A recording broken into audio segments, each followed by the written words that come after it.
আসলে অনেক আজকের প্রোগ্রামে একটু মিসম্যানেজমেন্ট হয়েছে। আমার পরিকল্পনা ছিল যে শুরুতে বক্তব্য দিয়ে আমি সংসদে চলে যাবো আজকে অধিবেশনের শেষে, কিন্তু প্রোগ্রামের অব্যবস্থাপনা কারণে এই প্রোগ্রামটা শুরু হতে একটু দেরি হয়েছে। তো জুলাই বিপ্লবের বা গণ অভ্যুত্থান আমরা যেটাই বলি, 15 জুলাই একটি গুরুত্বপূর্ণ দিন, ঐতিহাসিক দিন। এটা আমরা সকলেই স্মরণ করছি সেই সবাই লড়াই সংগ্রামকে। আমরা জানি 15 জুলাই কি হয়েছিল। আপনারা যারা বক্তব্য দিয়েছেন, আলোচনা করেছেন, আপনারা স্মৃতি কথাতে ফুটে উঠেছে। আমি আসলে স্মৃতি কথায় খুব বেশি যাব না। জুলাই গণ অভ্যুত্থানের সকলেরই একটা গল্প আছে, ইতিহাস আছে, এবং এই 15 জুলাই ঢাকা বিশ্ববিদ্যালয়ে নারী শিক্ষার্থীদেরকে টার্গেট করে ছাত্রলীগ এর সন্ত্রাসী যে হামলা আমরা দেখেছিলাম 15 জুলাই, এবং সেটা সারা বাংলাদেশের মানুষকে, সারা বিশ্ববাসীকে আন্দোলিত করেছিল।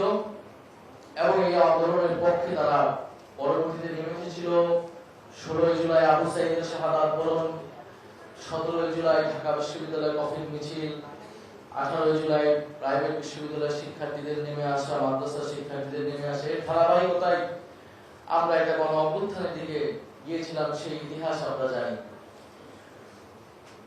15 জুলাই আমাদের আরো একটু মনে রাখা উচিত যে 15 জুলাই এখানে যারা হামলার শিকার হয়েছিল তাদের মধ্যে কিন্তু সেদিন শুধু ঢাকা বিশ্ববিদ্যালয় না, আরো অনেক ঢাকার শিক্ষা প্রতিষ্ঠানের শিক্ষার্থীরা কিন্তু সেই সময় মিছিল ছিল এবং ব্যাপকভাবে আহত হয়েছিল। বিশেষভাবে জগন্নাথ বিশ্ববিদ্যালয়, ঢাকা কলেজ, ইডেন কলেজ সহ আমাদের ঢাকার যে আশেপাশের প্রতিষ্ঠান সমূহের শিক্ষার্থীবৃন্দ। এবং আমরা দেখেছিলাম যে নারী শিক্ষার্থীদেরকে টার্গেট করা হয়েছিল, যেহেতু নারীরা এই আন্দোলনে সম্মুখ সারিতে ব্যাপক উপস্থিতি সহকারে প্রতিদিনই আন্দোলনে ছিল। তবে দুঃখের বিষয়, এই 15 জুলাই, 14 জুলাই বা 15 জুলাইকে কেন্দ্র করে ঢাকা বিশ্ববিদ্যালয়ের প্রশাসনের কোনো আনুষ্ঠানিক প্রোগ্রাম নাই, কর্মসূচি নাই, সেটা আমি এখানে এসে শুনতে পেলাম।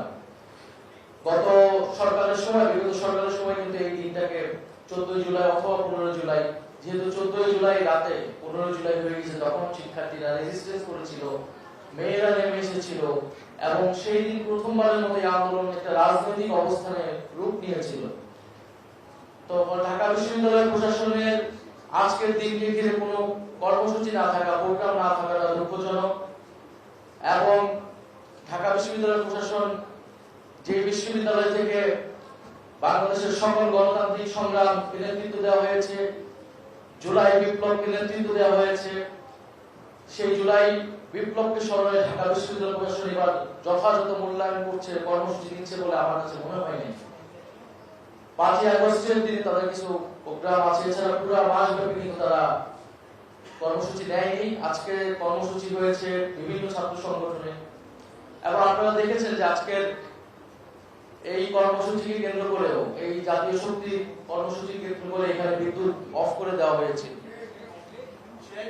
তো এখানে একজন ডিন এসেছিল সামাজিক বিজ্ঞান অনুষদে, ওনাকে আমি বলেছিলাম যে, জিজ্ঞাসা করেছি যে ঢাকা বিশ্ববিদ্যালয়ে একই সময় 2টা প্রোগ্রাম হচ্ছে, একটা তো স্বরাষ্ট্রমন্ত্রী অংশগ্রহণ করছে জাতীয়তাবাদী ছাত্র দলের, আর একটা তো জাতীয় ছাত্র শক্তি আছে, এখানে জাতীয় নাগরিক পার্টি বিরোধী দলের প্রতিনিধি হিসেবে আমরা অংশগ্রহণ করছি, কথা বলছি। সেখানে যদি যথাযথভাবে সব আয়োজন থাকে, এইখানে কেন থাকবে না? এবং সেটা দায় বিশ্ববিদ্যালয় প্রশাসন কেন নেবেন? এই ধরনের ঘটনা হচ্ছে বিশ্ববিদ্যালয়ে অগণতান্ত্রিক হয়ে যাচ্ছে, সেটার নমুনা। বিশ্ববিদ্যালয়ের বিরোধী দলমতকে কতটুকু স্পেস দেওয়া হচ্ছে, গণতান্ত্রিক সহাবস্থান থাকছে কিনা, সেটার নমুনা। এবং আমরা খুব পরক্ষণে একটা ম্যাজিক দেখলাম যে বিদ্যুৎ চলে আসলো। তো ঢাকা বিশ্ববিদ্যালয়ে এরকম ম্যাজিক চলে। সারা বাংলাদেশে আমরা জানি বিদ্যুতের সংকট। তো ঢাকা বিশ্ববিদ্যালয়ে এখন বিদ্যুতের সংকট, কয়েক ঘন্টা বিদ্যুৎ থাকছে না। বন্যায় আমরা দেখি এই ঢাকা বিশ্ববিদ্যালয়ে হাঁটু সমান পানি উঠে যাচ্ছে, হল থেকে ছেলেমেয়েরা বেরোতে পারছে না। ফলে বিশ্ববিদ্যালয় প্রশাসন প্রতি আমাদের আহ্বান থাকবে যে এটা কোনো গতানুগতিক সরকার না, গতানুগতিক কোনো সময় আমরা নাই যে ওনারা একটা নির্বাচিত সরকারের মাধ্যমে এসেছেন বলে তারা গতানুগতিক ভাবে বিশ্ববিদ্যালয় চালাবে, এটা ঢাকা বিশ্ববিদ্যালয়ের শিক্ষার্থীবৃন্দ কিন্তু মেনে নেবেন। আমরা জুলাই গণ অভ্যুত্থান পরবর্তী বাংলাদেশে আছি, বাস্তবতায় আছি। অবশ্যই ঢাকা বিশ্ববিদ্যালয়ের শিক্ষার্থীদের সকল ধরনের নাগরিক এবং শিক্ষার্থী সুলভ সুযোগ সুবিধা নিশ্চিত করতে হবে, শিক্ষার মান উন্নয়নে যথাযথ ব্যবস্থা নিতে হবে এবং এই বিশ্ববিদ্যালয়ের গণতান্ত্রিক সহাবস্থান নিশ্চিত করতে হবে। বিশ্ববিদ্যালয়ে যে ছাত্র সংসদ নির্বাচন হয়েছে সেটা ধারাবাহিকতা রক্ষা করতে হবে। বিশ্ববিদ্যালয়ের ভিসি নিয়োগ এই সরকার এসেও আগের প্রক্রিয়াতেই ভিসি নিয়োগ হয়েছে। দলীয় না নির্দলীয় আমি সে বিতর্কে যাব না। ভিসি বা শিক্ষকের রাজনৈতিক পরিচয় থাকতে পারে, কিন্তু আমরা জানি ঢাকা বিশ্ববিদ্যালয়ের ভিসি নিয়োগের একটা প্রক্রিয়া আছে। সিলেট থেকে 3 জনের প্যানেল রাষ্ট্রপতি বরাবর পাঠানো হয়, আচার্য বরাবর, আচার্য সেখান থেকে একজন বেছে নেয়। এবং আমরা ফ্যাসিস্ট আওয়ামী লীগের সময় দেখেছিলাম যে সময় সাধারণপন্থী শিক্ষকরা বয়কট করেছে বিভিন্ন সময়, এবং নীল দলের শিক্ষকরা তারা নিজেরাই ঐক্যমতে পৌঁছাতে পারত না নিজেদের মধ্যে কে ভিসি হবে। তো সেই ভিসি নিয়োগ প্রক্রিয়াও সেই সময়ও বিতর্কিত ছিল। একটা ভিসি নিয়োগ প্রক্রিয়া যাতে আমরা একজন মেধাবী, আমরা একজন শিক্ষক পাই, শিক্ষার্থী বান্ধব শিক্ষক পাই ভিসি হিসেবে, সেটার জন্য ব্যবস্থা নেওয়ার কথা ছিল। সেই ৭৩-এর অধ্যাদেশ ভিত্তিতে যারা স্বায়ত্তশাসিত আইন ঢাকা বিশ্ববিদ্যালয় পরিচালিত হয়। তো এবারের সরকারও কিন্তু সেই একই প্রক্রিয়ায় বিশ্ববিদ্যালয়ে ভিসি নিয়োগ করেছে। একই প্রক্রিয়া না, আসলে সিনেট থেকেও আসে, এটা সরাসরি আচার্য রাষ্ট্রপতি তার ক্ষমতা বলে ভিসি নিয়োগ করেছে। অন্তর্বর্তী সরকারের সময় একটা জরুরি অবস্থা ছিল, তৎকাল যেহেতু সকল ভিসি সেই সময় পালিয়ে গিয়েছে, বিশ্ববিদ্যালয়গুলো অকার্যকর, সেই সময় রাষ্ট্রপতি সরাসরি নিয়োগ করেছিল ভিসি বিভিন্ন বিশ্ববিদ্যালয়ে। কিন্তু এই সরকার নির্বাচিত সরকার 5 বছরের জন্য নির্বাচিত হয়েছে। ফলে এই সরকারের সময় আমরা আশা করেছিলাম ঢাকা বিশ্ববিদ্যালয় সহ স্বায়ত্তশাসিত 4টা বিশ্ববিদ্যালয় এবং অন্য সকল বিশ্ববিদ্যালয়ের ভিসি নিয়োগের একটা সুষ্ঠু প্রক্রিয়া অবলম্বন করা হবে। একটা বাছাই কমিটির মাধ্যমে ভিসি নিয়োগ করা হবে, যেটা পৃথিবীর বিভিন্ন দেশে এইভাবেই গুরুত্বপূর্ণ বিশ্ববিদ্যালয়গুলোতে ভিসি নিয়োগ করা হয়। ফলে আমাদের আহ্বান থাকবে ঢাকা বিশ্ববিদ্যালয়কে একটি উন্নত মানের গবেষণা ভিত্তিক বিশ্ববিদ্যালয়, গণতান্ত্রিক একটা বিশ্ববিদ্যালয় করার জন্য ভিসি নিয়োগ, শিক্ষক নিয়োগ, এই প্রক্রিয়াগুলো সুষ্ঠুভাবে হওয়া উচিত এবং সকলেরই যাতে সেখানে গণতান্ত্রিক পরিবেশ থাকে, কথা বলার সেই ধরনের পরিবেশ নিশ্চিত করা ঢাকা বিশ্ববিদ্যালয় প্রশাসনের দায়িত্ব। দ্বিতীয়ত 15 জুলাইয়ের স্মৃতিচারণ কি করেছেন আমি জানি না। 15 জুলাইয়ের যারা হামলা করেছিল সেই হামলাকারীরা কয়জন গ্রেফতার হয়েছে। ঢাকা বিশ্ববিদ্যালয় প্রশাসনের উচিত সেই তালিকা ছাত্রদের সামনে প্রকাশ করা এবং সেটার জন্য যথাযথ ব্যবস্থা নেওয়া। আগের সময় মামলা হয়েছে, আগের বিশ্ববিদ্যালয়ের ভিসিও সেই ব্যবস্থা নিতে পারে নাই। ঢাকা বিশ্ববিদ্যালয়ে 15 জুলাই যারা হামলাকারী ছিল তাদেরকে অবশ্যই গ্রেফতার করতে হবে, দ্রুত সময়ের মধ্যে গ্রেফতার করতে হবে। এবং যে সকল নীল দলের শিক্ষকেরা এই সকল হামলাকে বৈধতা দিয়েছে, নির্দেশনা দিয়েছে এবং অনেকে সরাসরি মাঠে ছিল সেই সময়, তারা মাঠে নেমে কর্মসূচিও করেছে। ফলে সেই সকল বিশ্ববিদ্যালয়ের শিক্ষকদের, শিক্ষক নামের যারা দালাল ছিল আওয়ামী লীগের ফ্যাসিদের, তাদের বিরুদ্ধে ব্যবস্থা নিতে হবে। আমরা দেখছি প্রশাসনের বিভিন্ন জায়গায়, শুধু সরকার বিশ্ববিদ্যালয়, সরকার প্রশাসনেরও আওয়ামী দালালরা রয়েছে যারা এই ধরনের বাংলাদেশকে একটা অকার্যকর রাষ্ট্রে পরিণত করতে চায়, সে ধরনের পরিকল্পনা করছে। বিশ্ববিদ্যালয়কে ঘিরেও একই ধরনের ষড়যন্ত্র রয়েছে। নীল দলের শিক্ষকরা এখনো সেই ধরনের ষড়যন্ত্রে রয়েছে। আমরা আশা করব ঢাকা বিশ্ববিদ্যালয়ের ফ্যাসিবাদ বিরোধী সকল ছাত্র সংগঠন ফ্যাসিবাদের প্রশ্নে তাদের মধ্যে সেই ঐক্য অটুট রাখবে। প্রিয় উপস্থিতি, আমরা দেখেছি যে শেখ হাসিনা, ফ্যাসিস্ট শেখ হাসিনার একটি সাক্ষাৎকার, যিনি ডিসেম্বরে দেশে আসবেন, আত্মসমর্পণ করবে। আমরা জানি ডিসেম্বর আত্মসমর্পণের মাস, ডিসেম্বরে সবাই আত্মসমর্পণ করে। তো শেখ হাসিনা ডিসেম্বরে আসবে কি করবে, এটা বাংলাদেশ সরকারকে নির্ধারণ করতে হবে। এবং গতকালকে সরকারের জায়গা থেকে স্পষ্ট করা হয়েছে যে শেখ হাসিনা আত্মসমর্পণের আসলে কোনো সুযোগ নাই। তিনি আসবেন এবং তাকে আসা মাত্রই এয়ারপোর্ট থেকে গ্রেফতার করা হবে এবং তার রায় কার্যকর করা হবে। তবে স্বরাষ্ট্রমন্ত্রী বলার সময় একটা ওনার স্বভাব সুলভ ভাবে একটা উনি এখানে একটা নোক্তা রেখেছেন, একটা ফাঁদ রেখেছেন যে আপিল করা যাবে কিনা, আপিল করা যাবে কিনা সেটা আইন ব্যবস্থা থেকে আপিল করা যাবে না। শেখ হাসিনার মামলার আপিলের রায় যখন হয়েছে আপিল করার সুযোগ ছিল 30 দিন, সেই 30 দিনে শেখ হাসিনার পক্ষ থেকে কেউ আপিল করে নাই, ফলে শেখ হাসিনার মামলার রায়ে কোনো আপিলের সুযোগ নাই।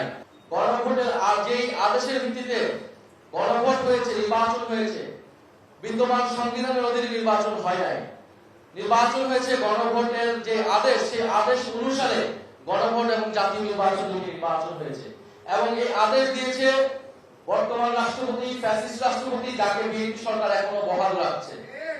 সেই আদেশ যদি অবৈধ হয়, এই রাষ্ট্রপতি কিভাবে বৈধ হয়? সেই রাষ্ট্রপতিকে তারা কিভাবে কেন বহাল রাখছে? তাহলে সংবিধান বিরোধী যদি আদেশ রাষ্ট্রপতি দিয়ে থাকে, তাহলে রাষ্ট্রপতির তো বিচার হওয়া উচিত। বর্তমান সরকার তো সেই ধরনের বিচারের কোনো ব্যবস্থা নিচ্ছে না। আমরা সংবিধান সংস্কার পরিষদ শপথ দিয়েছি, এই শপথ আমরা নিজে নিজে নিয়ে নেই। এই শপথ আমাদেরকে কে পড়িয়েছে?